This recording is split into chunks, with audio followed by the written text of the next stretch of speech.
$300,000 car. And this is supposedly the safest car on the planet. First things first is the bulletproof windows that are this thick. The car is also encased in explosive-proof armor that we're gonna put to the test later on. It's the literal explosive-proof frame around the car, and we're gonna be the first people to test it. And for reference, before we blow up the $300,000 car, we're gonna blow up a normal car to see if the passengers survive. 3, 2, 1!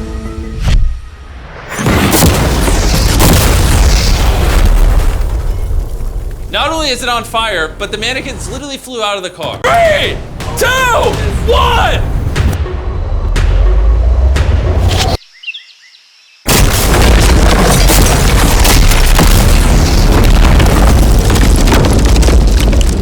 It just jumped! The car actually survived the blast with only a few minor scrapes. If you're looking for a car that can take a bomb, I officially recommend this one.